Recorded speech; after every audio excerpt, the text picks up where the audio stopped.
So I recently met a woman whose name is Cassie Bruno, courtesy of Don Tapscott. She works in the advertising business, a senior executive in one of the great international advertising agencies.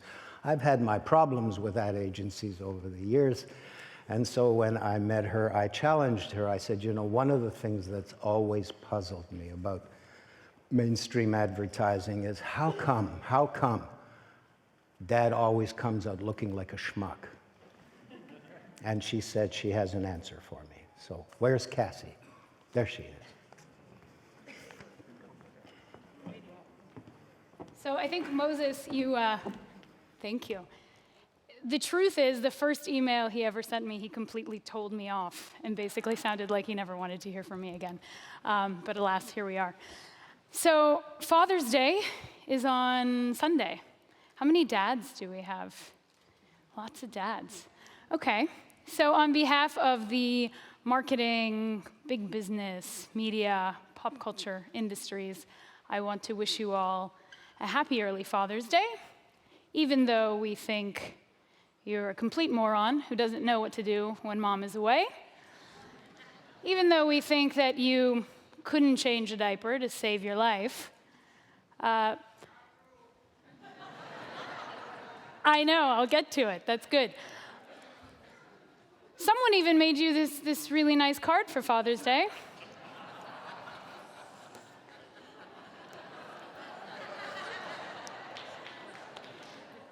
That's a real card. That's one of the most offensive things I have ever seen. All of those ads, all of the depictions in pop culture are so terrible. They're terrible. And so about a year ago, I started thinking, my God, like all these depictions in culture and media are so different from the culture of fatherhood I see every day around me in all the dads I know, all the dads you hear about. And so we decided to start digging in, to say, okay, what's going on here? It's about time this whole thing shifted, because we were also starting to hear this uprising from dads, kind of like whoever screamed that out earlier, not true. In fact, that Huggies ad got a ton of backlash and a ton of crap from dads, and rightfully so. So that led to this study, Who's Your Daddy? That's North America's biggest study on dads that we led out of Toronto. And originally, it was a passion project, so I was putting Who's Your Daddy in the subject line to get people to pay attention to my emails. But then it just stuck, so the name of the study is Who's Your Daddy? There's a huge kind of quant piece to it, but today I'm going to focus a little bit on some of the fun stuff that came out and some of the stories from real dads we spoke to all across North America. A big piece of the study was spending time with dads and their kids and moms and families across the US and Canada. And one of the really big things that came out of that was dads saying there is such a lack of sincerity in the media, in advertising, all over the place. And they're saying it doesn't reflect my reality. So dads are saying we're either ignored or we're completely mocked, and it's time for that to end. So a couple of things that came out that are so different in parenthood today that we heard from all these dads is that it's not called babysitting anymore. Remember once upon a time, you know, dads with their kids, they were babysitting? Today's dads, it's not like that at all. There's actually this meme, these guys are calling it Dadder Day.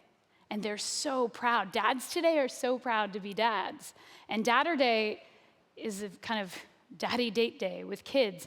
And it's not a date that happens because dad feels guilty because he's been absent Monday to Friday. These are dads that are making the lunches, cooking dinner, doing the drop-offs, the pickups, and still really comfortable to organize activities with their kids alone on weekends. They're traveling with their kids alone.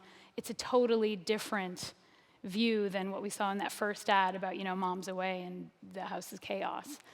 Another thing that came out is this era of like the couch potato, beer belly dad is out the window.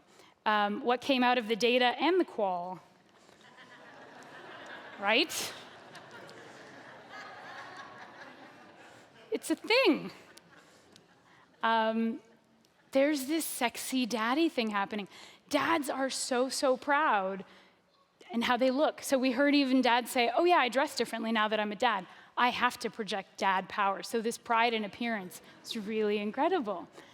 If you want to dig into the DILFs, there is an Instagram account dedicated to DILFs. DILFs of Disneyland. The first line, if you can't read it, welcome to the happiest place on Instagram. All right. So really, overall, what we found was that dads nowadays are totally redefining what it means to be a deadbeat. It used to be you were a deadbeat if you didn't send a child support check. Nowadays, you're a deadbeat dad if you go to work, you earn a great income, you come home, and you tune out and turn on the game. So this whole cultural shift in how fathers are evaluating parenthood.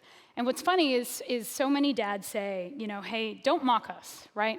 Or don't treat us like we're idiots because we are great dads, we've redefined fatherhood.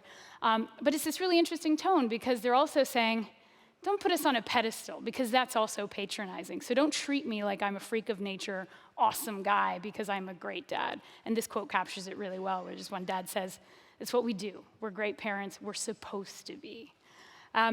They also talked a lot about this lack of role models. And I think if you work in marketing or media or big business or pop culture, it's totally your fault, our faults, because we've perpetuated that. And a lot of people, it's funny how many of them brought up Louis C.K. as this one really great role model for fatherhood. And he talks a lot about fatherhood. In this quote really sums it up because he talks about this really kind of virtuous, spend time with your kids, own it. And then he says, I realize I'm a pretty bad father. I make a lot of mistakes. I don't know what I'm doing, but my kids love me. And so what the dad said to us is they said, he's amazing because he gets it right some of the time, and he gets it wrong some of the time, and it's all good. So really, the big piece of the study discovered that there's complete need for us to revisit the way we look at fatherhood, the way we portray fatherhood in all of these external spaces, because so many dads are saying, none of this reflects my reality. So in the end, really, it's really about, this death to Dopey dad, death to that idiot dad. And also, if we had more time, we could get into it. But this idea of the too perfect, oh so busy mom, we heard that from both camps. It's just time for a fluid, realistic, sincere portrayal of parenthood. Thanks.